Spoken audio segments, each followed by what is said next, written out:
Welcome everybody to tonight's chat. Just to give you a little bit of background, Karl Lombard's previous novels were The Disappearance of Rory Brophy in 1992, which found its way to the big screen in a highly acclaimed motion picture, and 1994's Mortal Beings. And the 5th of August is the third novel by Karl Lombard, author, civil servant, and banjo player with the multi-award not winning whistle. Karl, how are you? I'm good, Jerome. Thanks very much. I'm good. Thanks for that pricing of my career accordion down into 30 seconds. Yeah, so it's good to be here. And thanks to everybody for tuning in.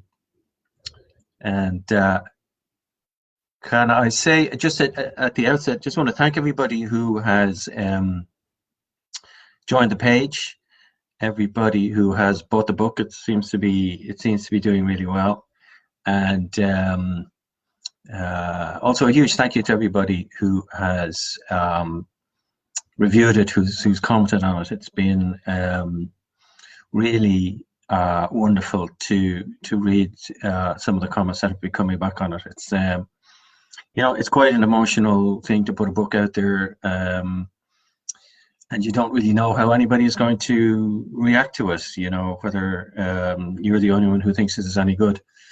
So the kind of response that I've been getting to it has really been just wonderful, and I'm deeply grateful to everybody who's taken the time to do that. On sort of a PR note, if anybody would want to share those sort of comments or reviews on the Amazon site, it does help to promote the book. So I'd be eternally grateful to anybody who wants to do that. But if you don't do that, that's fine. But yeah, it's just been really, really nice to read some of the comments, some of the reviews. It does seem to be a book that has really struck a chord with a lot of people. And that's obviously, if you're a writer, that's what you hope. That's what you're trying to get at. You want to give people pause for thought. You certainly want to entertain them, but you also want to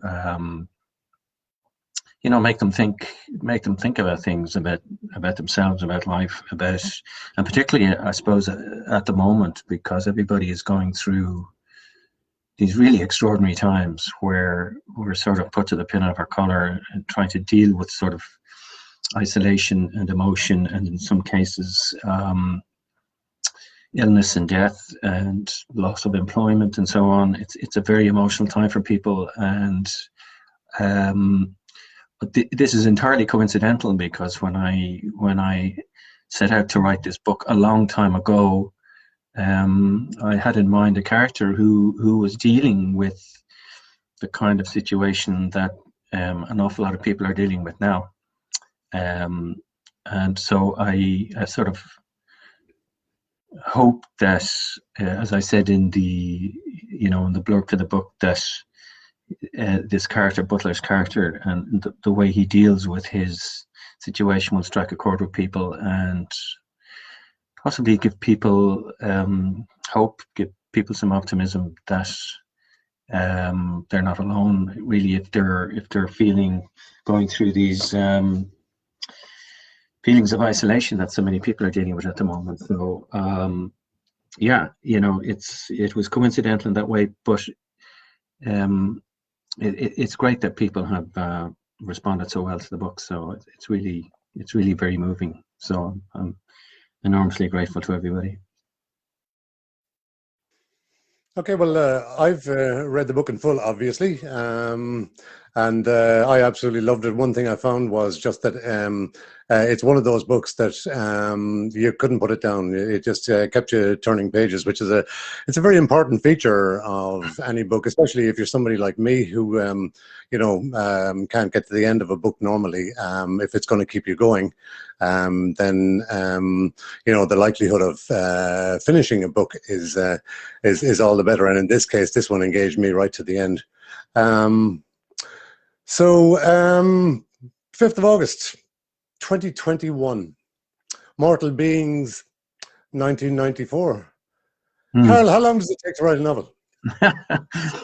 In this case, about what is it, 26 years, Yeah. which is not normal. It's it's that's a worrying length of time to spend writing a book. But I mean, what had happened was back in 1995, I was on a bit of a high. I had the 2 books published. The film had been made, and I sat down to write a 3rd book. And my idea was to write a book about a really difficult character. A man who had this very kind of serrated relationship with society. And it was almost like a challenge to myself. Could I write a book about such a pretty obnoxious character and keep people interested in it and make people want to read it? And so I wrote I wrote 2 chapters, and I was very happy with the way it was going.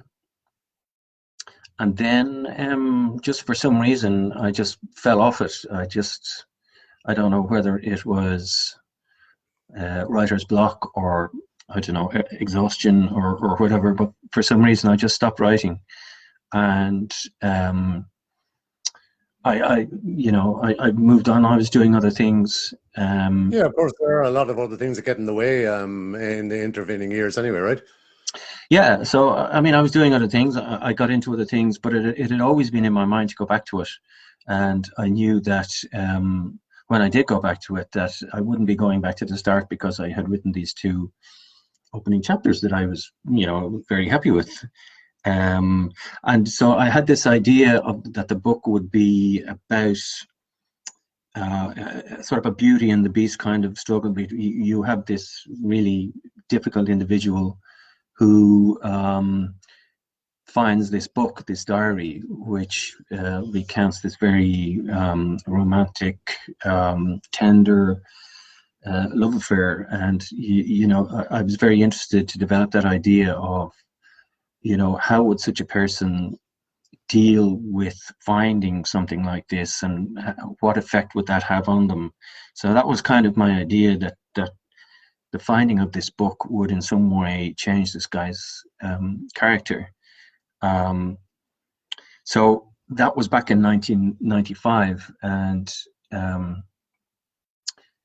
in the intervening sort of years, I knew that I would go back to it, but fast forward to 2018 was when I actually got back to doing it. And 2018 was kind of a difficult year for me. I lost a few people in my family. I lost a very good friend, a confidant, and so by the end of 2018, I was kind of I had a kind of a existential sort of conversation with myself, and said, if you are going to write this book, you better sit down and do it, because the tempest is fugiting. Time is moving on.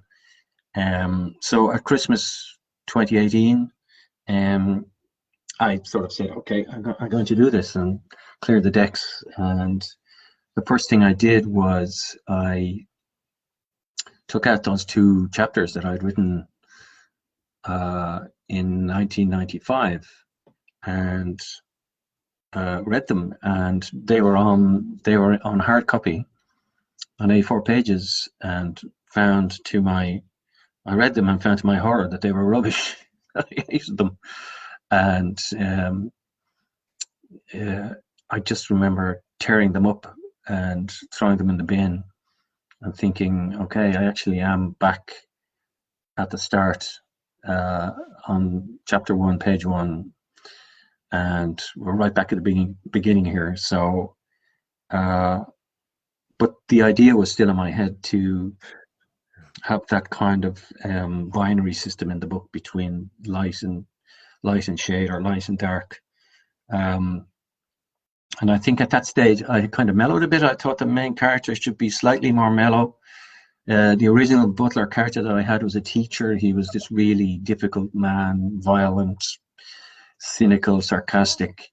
Whereas when I began to rewrite it, I thought I better make him a bit more likable for readers. So I came up with the butler character that I have now. Yeah, you said earlier on that he was obnoxious, but you know, what you've ended up with is a more sympathetic type of character, really. Yeah, I thought, yeah, you know, I thought it might be too much, really, to make him too difficult, that I wouldn't be able to keep people with the story. So when I was rewriting it, my intention was that one of the main tenets of the book would be this relationship between Butler and his best friend, his college friend, and that friendship would fall apart. And it was, you know, part of the book would be about how he was dealing with this end of this one and only friendship that he had. And so I wrote a preface to the book. I thought, yeah, I'll write a preface to sort of outline this kind of idea of, you know, what happens when friendships end, and you know, the deeper the friendship, the greater the fallout when it all collapses. And so I wrote a preface, a sort of a 15-page introduction to this idea, and then I started to write the book. And I found quite soon after beginning to write the book that there wasn't enough in that story to sustain it. So I started to add more things to the story, and found that the book was beginning to actually diverge a bit from where I thought it was going to go, and that divergence continued. So by the time I had finished writing it, a book that I thought was going to end up sort of there actually ended up over there. And really what I had done was I had written a preface, and then I'd written a book about something completely different. But isn't that in the nature of writing, I suppose? I know I haven't written anything on this kind of level myself, but you know, a lot of writers would say that you take a story from a beginning, from a beginning idea, and it takes on a life of its own. And I suppose if the original story that you had was strong enough, then even if you threw away the original 2 chapters that you'd written, then it was going to be strong enough to take you in its own direction, as long as you kind of were able to put the words on the page. Yeah, and I mean, it's one of the things that taught me was, if you're going to write a preface, it should probably be the last thing that you write, because you really never know where a story is going to end up until you finish writing it.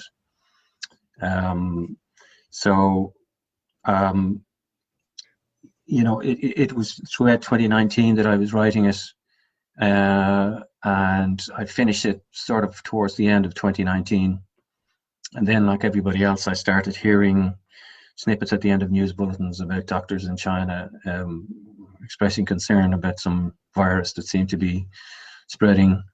And early into 2020, of course, lockdown hit. And that sort of gave me an opportunity to start to work on a second draft of it. And you know, I dumped the preface. It went the same way as the 2 chapters I'd written a long time ago. And in the second draft, I got rid of a lot of stuff out of it. I think that's really important to do that. You know, I wasn't precious about stuff I don't think you can afford to be. So when I was reading it again, I was getting rid of stuff. Anything that I came across in it that didn't make sense to me, I just got rid of it. You know, when you're writing, I think the first draft, you just, anything that comes into your head, just put it down.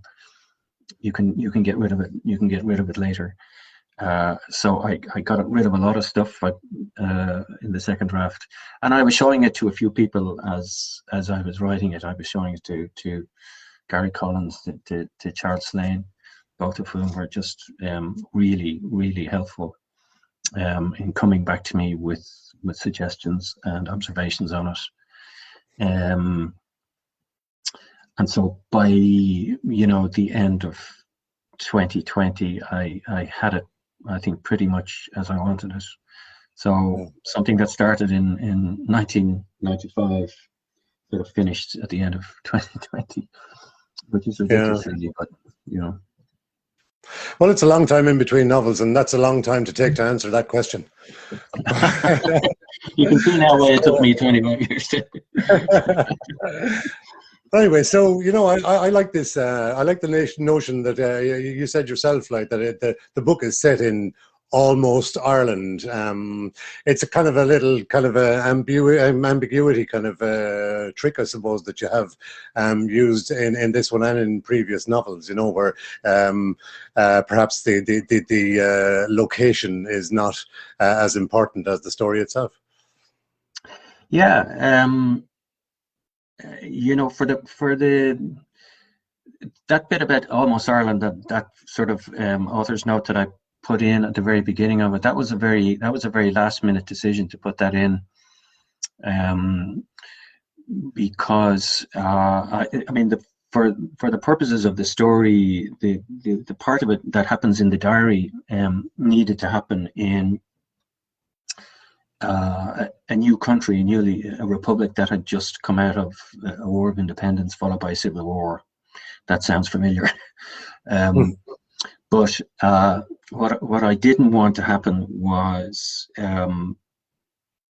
somebody sort of history nerds to say to me, well, we didn't become a republic until the late 40s, and we weren't opening embassies abroad in the early 20s. That's all true, historically that is true. And so I didn't want the fact that this was a new republic opening embassies in the early 20s to get in the way, to have become a pebble in the shoe for some people.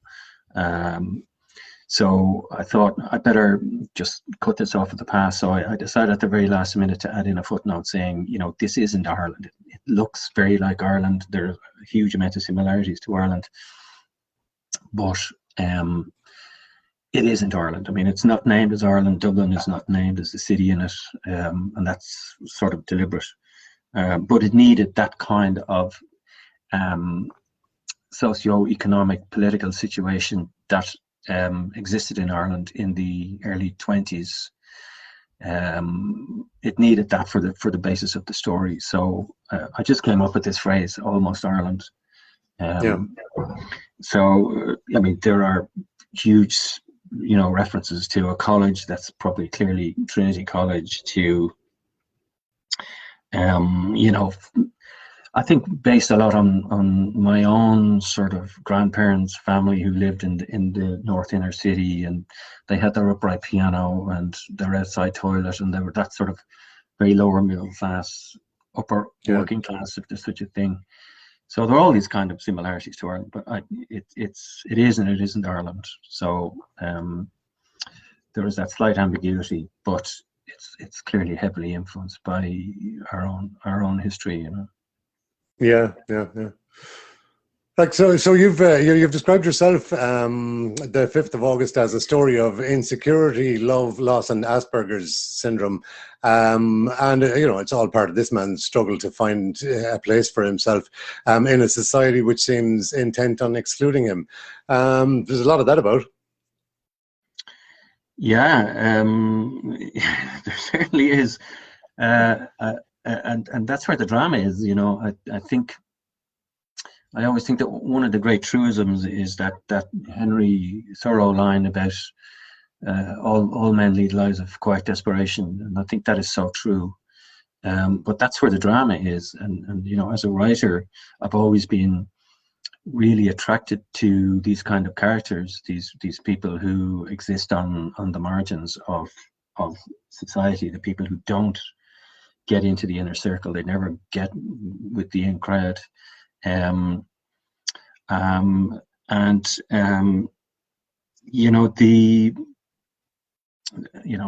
come to know an awful lot about Asperger's syndrome in the last few years, and what strikes me about these people is they have this extraordinary sort of moral compass. They don't bring any baggage to anything. They call it as it is. And I think they almost have a sense of the kind of right and wrong, and the sort of the eternal sort of immutable principles of right and wrong that sort of drives them. And, you know, the character that I had started to write 25 years ago, when I knew nothing about Asperger's syndrome, it turned out that the guy that I was describing today, I think, would be diagnosed with that. You know, he is this incredibly moral man who is driven by just this desire at some point to vindicate,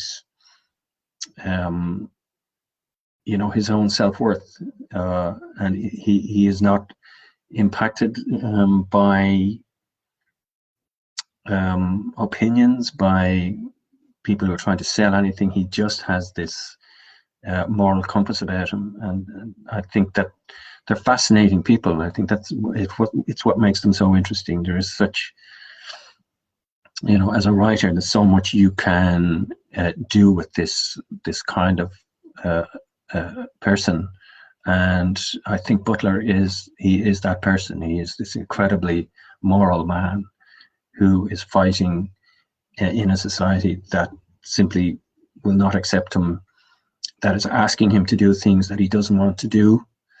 And the whole point and the whole story of the book is creating the circumstances in which he eventually says, I've had enough. I'm not doing this anymore. I can't do this anymore. And so, you know, so yeah, I mean, there's a lot of it about a lot of people living lives that they don't want to lead.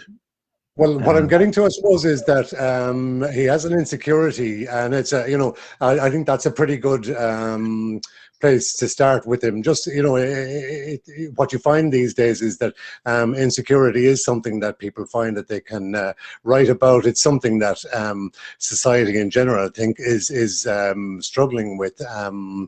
And, you know, is struggling with identity, I suppose. And it's, you know, it's a kind of a character trait, I think, that a lot of readers can latch onto. And I think that's enough to draw them in the first couple of chapters where you're describing that kind of man that he was, or that he is.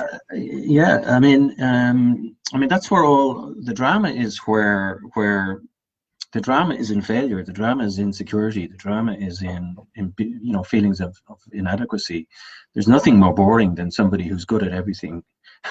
You know, or success is not terribly, in a way, ironically, success is not terribly dramatic if you're trying to write about it. You know, if you go into a bookshop and you want to read about a successful character, you're probably better going to the sports section and buying somebody's autobiography or something. But the real drama is you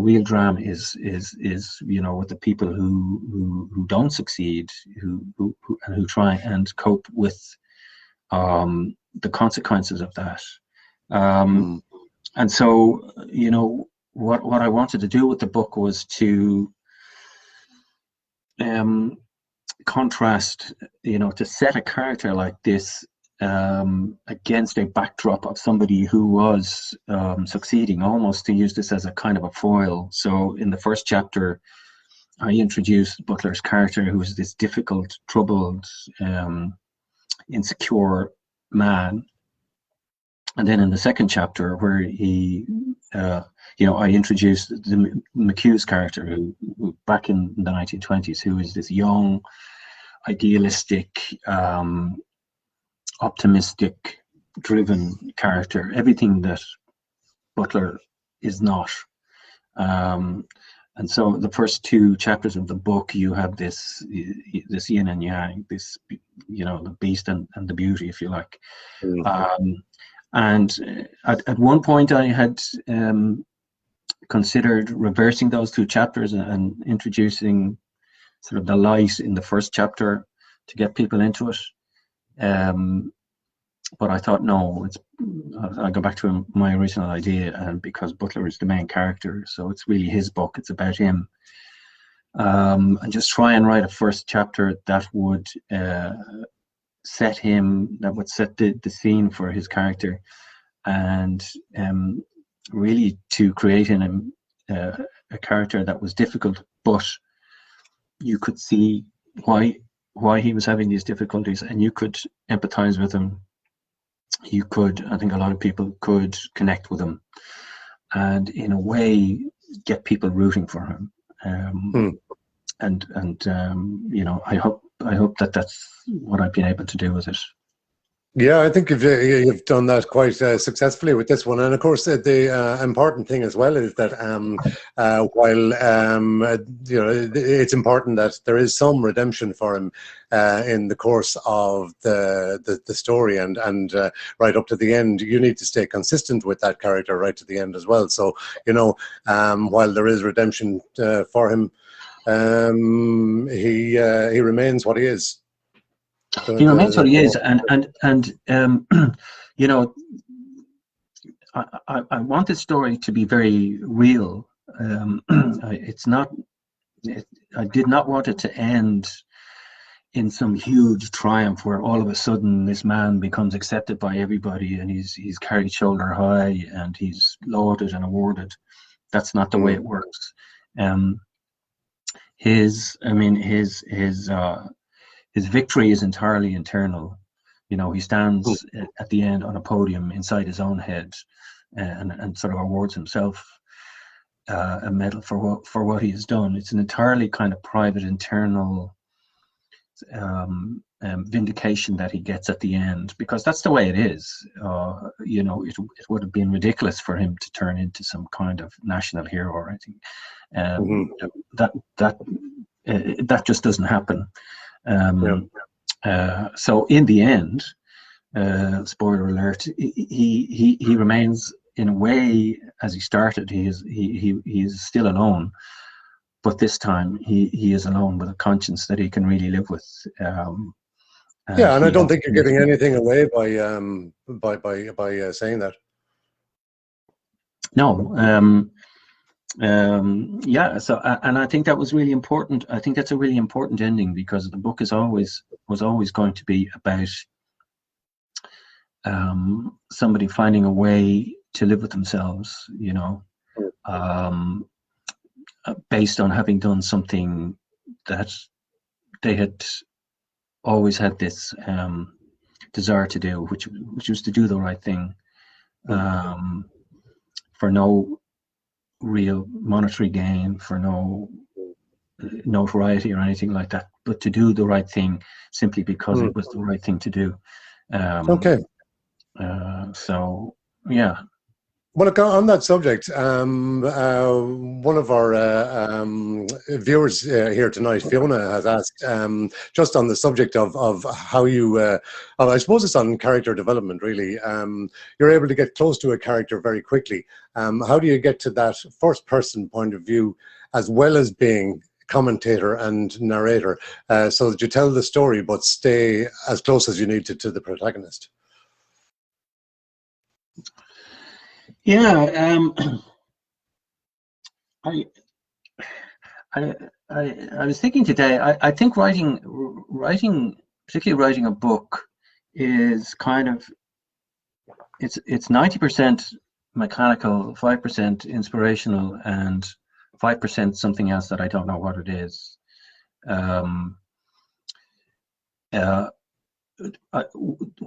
When I was writing this book this way, you know, where every second chapter really looks at two different characters, and at the end it all comes together.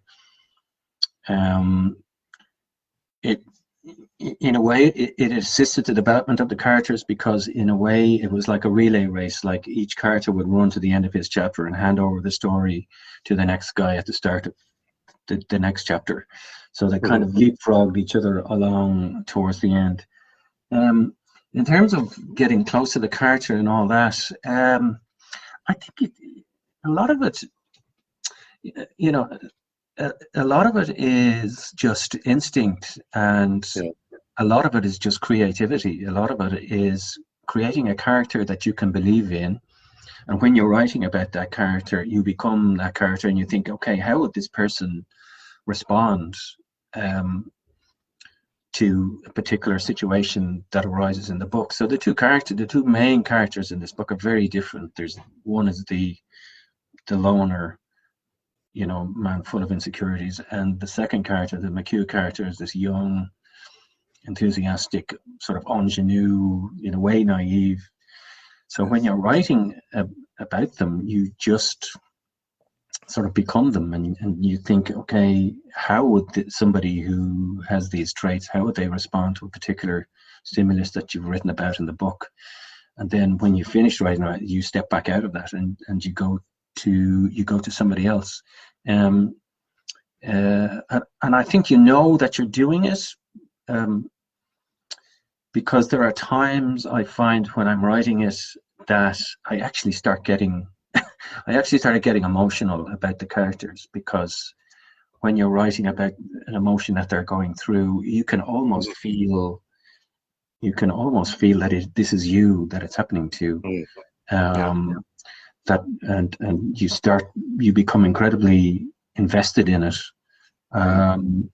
So I just think it's that idea of when you're writing up a particular character, you just become them, and you think, okay, what would they do in that situation?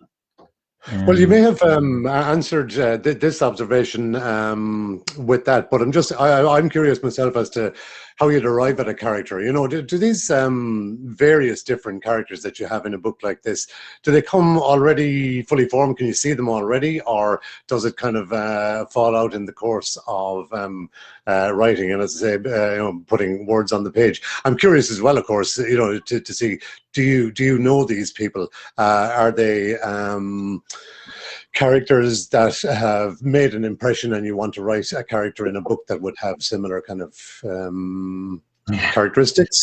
Are they based on people, you mean? Yeah, I suppose, yeah. That's a roundabout way of saying it. Yeah. Well, life is great. Life is very good that way. Life is very generous if you're a writer, because it's always giving you.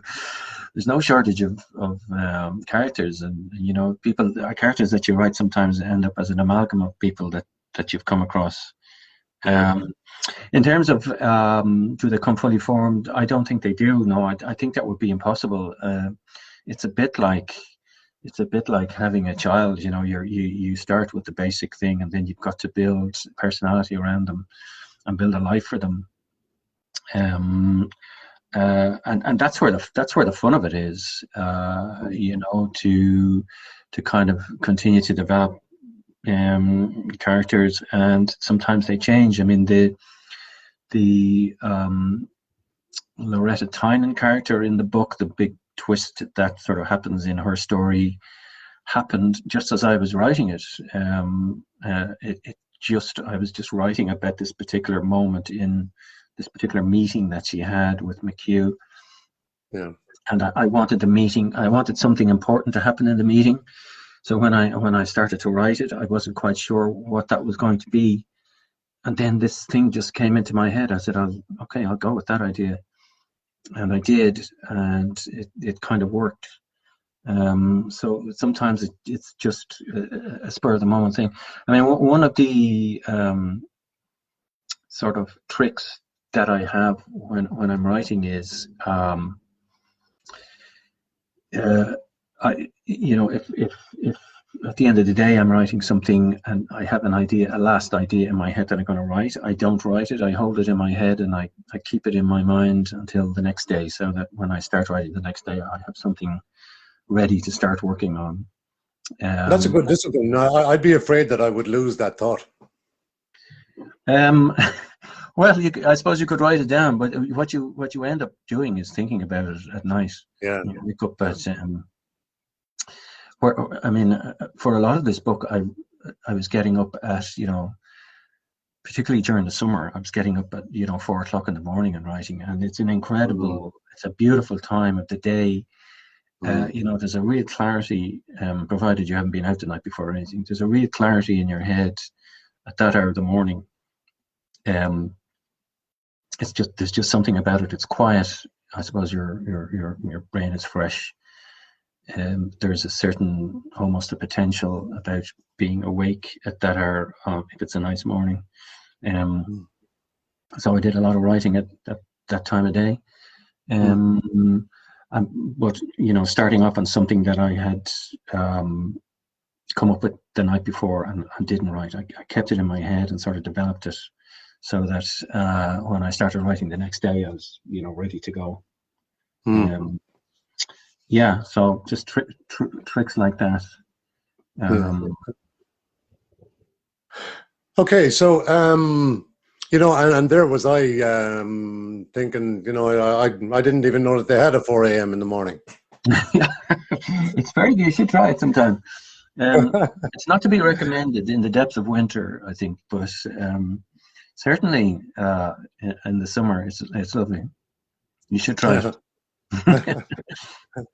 Okay, so just thinking of those two parallel stories that you were talking about McHugh's story and Butler's story, you seem to be using different kind of shade and color for the different stories to kind of to conjure both of them, but unambiguously for the reader. What would you make of that? Like they're using different style of writing, I suppose, for either one of the stories to keep them separate, but to fit them together, so to speak. Yeah, I suppose when you're writing about a character, to an extent, the way you write about them is determined by the kind of character that you've created. So if you're writing about, as you say, these two very different characters, I found that when I was writing the Butler character, you're kind of much more subdued in your style, I think, in your thinking about this character, because you have to write to the character. And then when I was writing about McHugh, you find all of a sudden you're almost opening your eyes and raising your eyebrows, and you're thinking, "Oh my God, this guy is young and enthusiastic," and that kind of feeds through to almost physically to how fast you type or something like that, or the way you write. It's the style, I think, is very much determined by the character that you've created, and it's nice in a way. I enjoyed writing the book because I wasn't writing about the same character all the time, and it was nice to, if I was writing about the McHugh character, a chapter about him, when I was getting close to the end of that, I'd say, actually, I'm looking forward to writing about the other guy again now, in a kind of a different mindset. So yeah, I think absolutely the color that you talk about is determined by the character. It comes from the character. So you slip into this mode. I'm writing about this guy today. So this is it's dark today, or I'm writing about McHugh today, so it's bright today. But in a simple way, whether this was intentional or not, I tended to get a kind of a black and white feeling about the McHugh story, which is set in an earlier part of the 20th century, and something with more color to Butler's story, which is later. It just I don't know whether that's just my own crazy view of the book, or is it something that you would have employed yourself? No, absolutely. I mean, the McHugh character is the guy who's, he's living in an enthusiastic time in a way. He's living in a country that has just, become independent. It's establishing embassies overseas. It's outward looking. It's energetic. It's enthusiastic. It's idealistic. He goes to Paris. I mean, what a place to go to. And he falls in love in Paris. I mean, come on, that's all sort of likable stuff. And contrast that to the Butler character. He's a chemical engineer in a farm, working in a chemical factory. And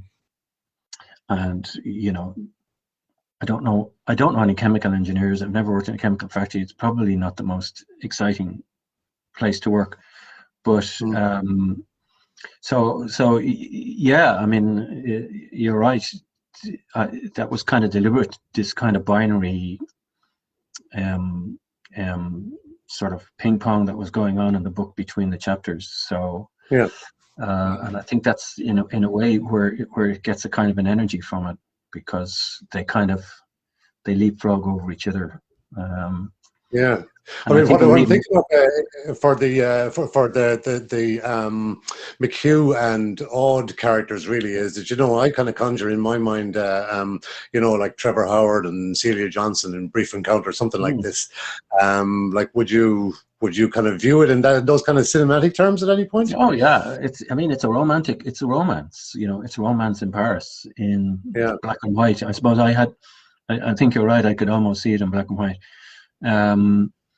And it was deliberately like that. There was this kind of a nostalgia to it, and an idealism. Yeah, absolutely. It was all of those things. It was orchestral music in the background and all that sort of running along a platform in a train station and all that sort of stuff. yeah. So yeah, absolutely. Yeah. I think that's well, it certainly came across to me, and I would wonder, I suppose, if other people would have received it in that way. But I'm thinking of also of your own description of the book. Ultimately, like romance is right across this book, even if if it's kind of a little bit obfuscated now and again by the business of the story, like the weight of insecurity of Oliver Butler, or the naivety of Aidan McHugh. But in the end, it is a romantic tale for the ages. What do you reckon? Yeah. I think you're right. I mean, romance. The McHugh character, it's a romance that it burns very brightly at the beginning, and then it falls apart, and then it's rekindled in the end. And I really like what I wanted to do in the book was to have Butler, who has never experienced these kind of sensations, these kind of emotions. Yeah. And he has almost this kind of forensic scientific interest in trying to figure out what would that be like to experience that. And all of a sudden he finds a diary written by a man who's actually writing down what it felt like. And so I think there's romance certainly in the McHugh character, but in a way, I think Butler's character, there's something romantic about him. I think he's an incredibly there's something so likable about him. It's a different kind of a romance. I won't say that he falls in love with himself, because that wouldn't be true. But I mean, there's a line in the book where he discovers that there is no greater outcome or he realized there's no greater outcome than to discover self-respect. And there's a romance in that, about somebody who finally reaches a point where they can live comfortably with themselves. That's, in a way, there's something romantic about that. And that's happened because of the influence that the other story has had on them. So yeah, I mean, I think it is a love story, and I absolutely wanted it to be that. I said on the Facebook page that I don't want to write about anything that isn't hopeful. I just can't. I just can't do that. In a way that might be shirking. That's probably a cop out in a way, but hope is romantic as well. And he is a hopeful character in the end. The way he finishes is, I think, absolutely on a high. It's a message of hope for the ages as well. But I suppose there's a danger, isn't there, that you could,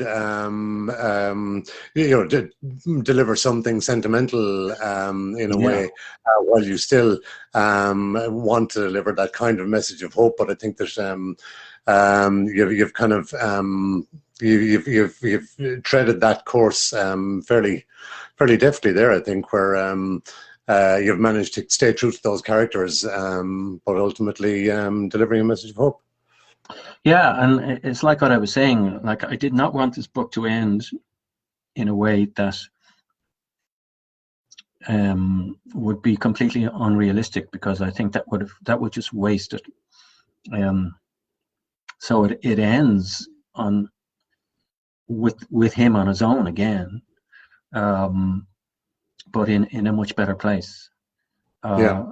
And that's where the hope is. The hope is not that he becomes a famous, rich, iconic hero. That's because that doesn't happen. The hope is in that he has finally vindicated. He's done the thing that he had always wanted to do, and he ends the book standing in his garden in the middle of the night, looking up at the moon.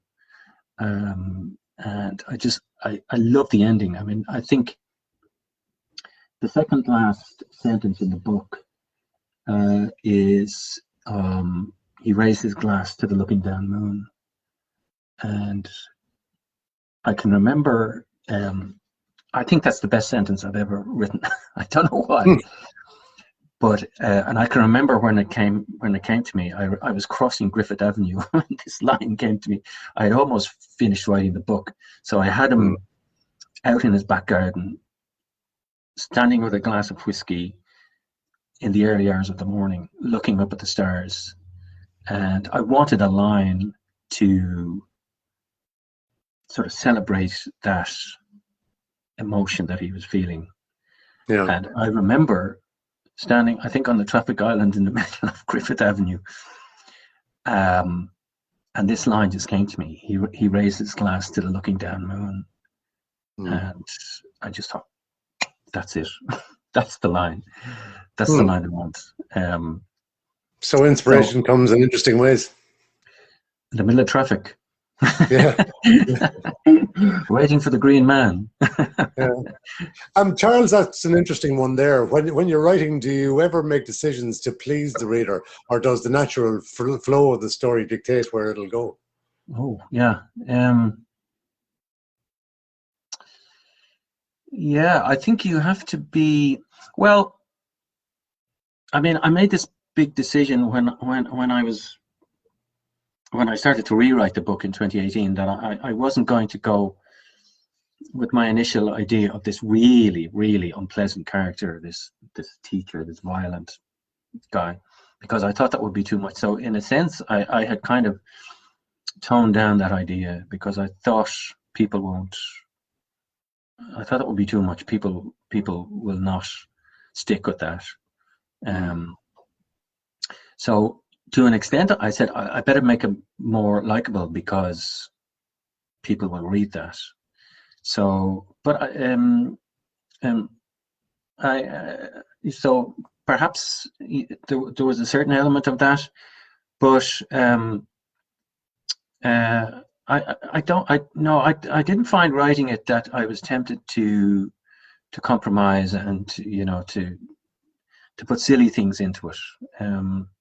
I think I have a good notion of what is silly, if you know what I mean. And I had an idea writing this book of what it should do and where it should go, and also equally where it shouldn't go. And I always thought that particularly Butler's character, you could play a bit with the McHugh character because he's not the main character in the book. But the Butler character, I did not want to take any risks with him. I did not want to do anything silly with him to mess it up by him becoming something, famous or rich or whatever. I really wanted to be very careful about his character, about writing his character, and not to do anything that would ruin the whole book. So I think I stuck fairly, there were possibly parts of the book where I could have had him doing things that were, people might have found easier or more pleasant to read about, but I didn't, because that would have simply not have been credible. And I always wanted his character to be credible, to be believable, to be true to these people, to the kind of people who live this kind of life. Yeah. Yeah. Okay. So, another question that Charles asked there: how did you know that the book was really finished? Is there an actual sense of completion, or I suppose, how do you wind it up, or is there a sense of completion, or is there something else? Is what Charles has asked. How did I know that it was finished? Or how did you know that the book was really finished when you've?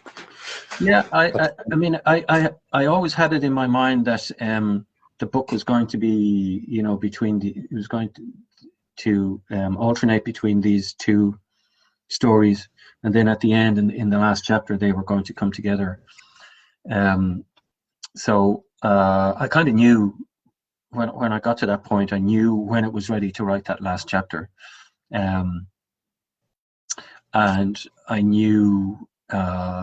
So I knew when I got to that point, when I knew what he was going to do in the last chapter, and so it was just a question of getting through it, and then getting to that point where he was standing in his garden looking at the moon. So at that point, yeah, I knew that that's it. That's where I wanted to finish. There's nothing more. There's nothing more to add to this character. He has done what he wanted to do. And there's no point in prolonging it or going anywhere else with it. This is his triumph. This is his moment. So yeah, I was absolutely certain that was the end of it. And don't prolong it. Yeah. Okay, so like we were, I was trying to get in the allusion earlier on to, the potentially cinematic nature of some of what you're writing there, and this kind of leads me into wondering what's the future for the 5th of August. I mean, can you see it on screen in any form? Yeah, I'd love it. I think I can't tell whether it would make a good motion picture, we'll say, or a TV miniseries or something like this. Yeah. But you see it in those terms? Would you see it fitting in those kind of media? Absolutely. I'd love it. I think it would. I suppose I would say that, wouldn't I? But yeah, I think there's huge potential in it to do kinds of things. It has that. It fits between, Dublin, or almost Dublin, Paris, and Haarlem in the Netherlands. So, and it has. I think it's a book that has kind of everything in it. For there's a lot of material in it to develop. So absolutely, I'd love to, and I will be trying to push it in that direction, for certain. Yeah, absolutely. As we're on it, I suppose, seeing as you have published this in online form for Kindle, and I think it's a very successful launch so far, isn't it? I mean, are you seeing it published in paper form, or? I certainly hope so, and certainly the reaction that I've been getting to it is phenomenal. I'm really, really chuffed with that. I think it's a book that deserves to be published in hard copy. So again, I'll be chasing that down.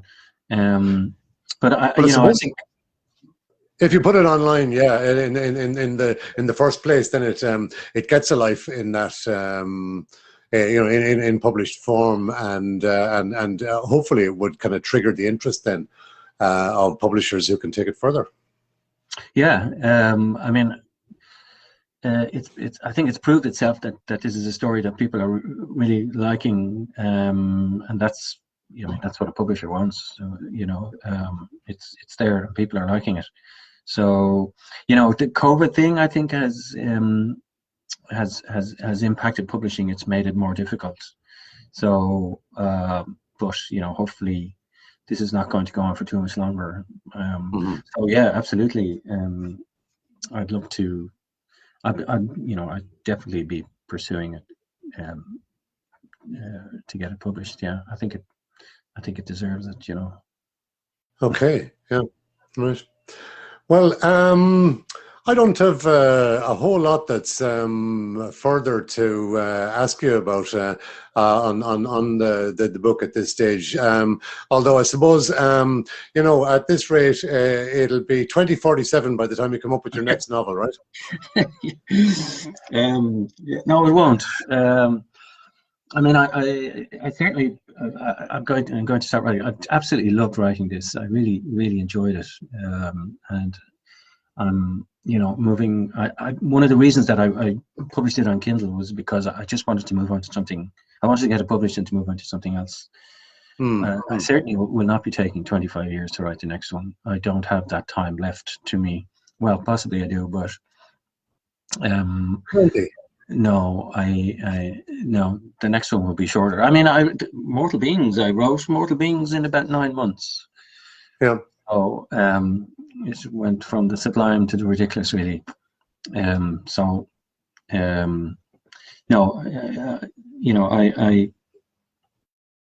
I'm sort of giving myself maybe 2 years to write something new, because I think it takes that kind of time. That's kind of nothing shorter, and I don't think you can do it shorter than that. But yeah, so maybe 2 years. It certainly won't be 25 years. Okay. Well, look, I'm conscious of time here, but just one or two other items. Just Kevin says there that there's a nice array of books behind you there. Have you any favorites or influences? Any favorite writers, you mean? Yeah, I'm not sure. I was wondering whether or not other writers influence your style of writing. Well, I mean, I'm forever. I mean, the South American writers are just burnt into my brain at this stage, and I'm quite happy. I'm quite happy about that. I just, to me, I love reading them. The first book that I remember reading a book called Hunger by a Norwegian writer called Knut Hamsun about 30 years ago, and when I finished reading that book, I thought that was the book that I thought I'm going to write a book. When I finished reading that was the one that sort of told me, yeah, I'm going to write a book. That's just fantastic. I want to do that. In more recent times, I mean, I'm a huge fan of Ian McEwan. I'm a huge fan of I love John Banville. I just finished reading a great book by an Australian writer called Hannah Kent, called Burial Rites. So yeah, but I suppose the South Americans are the ones that have influenced me the most, and I just love reading them. And possibly you can see, some influence there in the way I like to write. So yeah. You mean like the magic realism stuff, or? Because I did see some of that, I suppose, in Mortal Beings. I remember. Yeah, I just love the musicality of it. There's almost a rhythm to it. You can almost tap your foot to it. It's like a song when you're reading these people. It just flows beautifully, and I really like that style of writing. So that was huge influence on me. So yeah, those guys, and Ian McEwan, Hannah Kent, John Banville. Okay.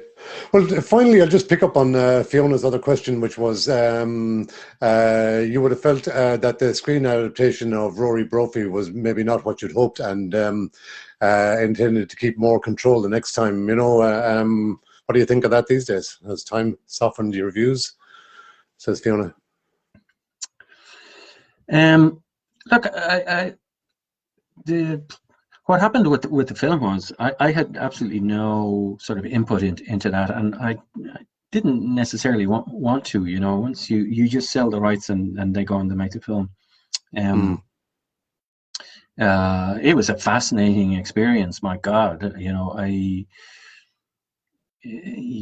think that all of this happened because of an idea that I had sort of lying in bed one night. So, it was different. I think you have to let go of it. You have to let, if people are making a film, you have to allow a director and a screenwriter to do their job. Certainly there's no point in me going, no, you can't do that. No, you can't do that. They tell you where to go. And it's a different skill. I mean, I've tried writing screenplays, and I didn't like it. It's a different skill entirely. I wouldn't want to be a screenwriter because you've very little. It's a real skill because you've actually very little to work with. You only can work with dialogue. If you're writing a screenplay, you don't have access to all of these tools of a narrative and descriptions and all that. Same as writing a play. I mean, dialogue is your only is the only tool in the box, like. So. If that's what you're thinking of, I think that that the evidence is there in your books, and particularly in the 5th of August, that your command of dialogue is pretty strong. Maybe it's something you should get brave with sometime. Oh, yeah, I mean, I like writing it, but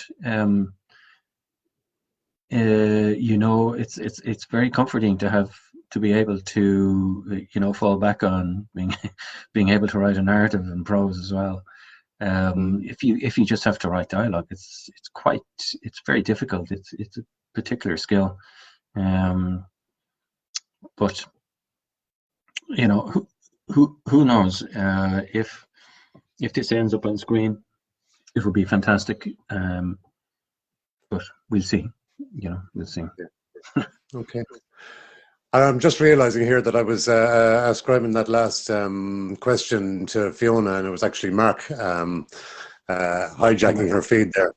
One other thing just that I noticed somewhere in the feed there, Des Walsh gives a bit of a spoiler there. You can close your ears here, folks, but the butler actually did it.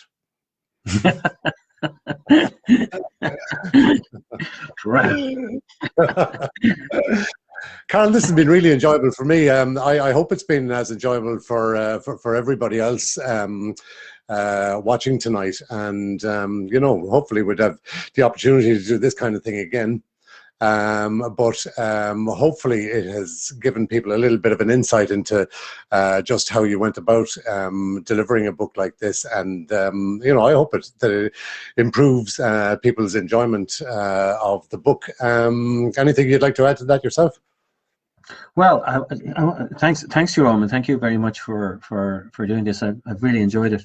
And again, I just want to sort of reiterate to thank people for reading the book, for their interest in it, for for buying the book, for commenting on it, and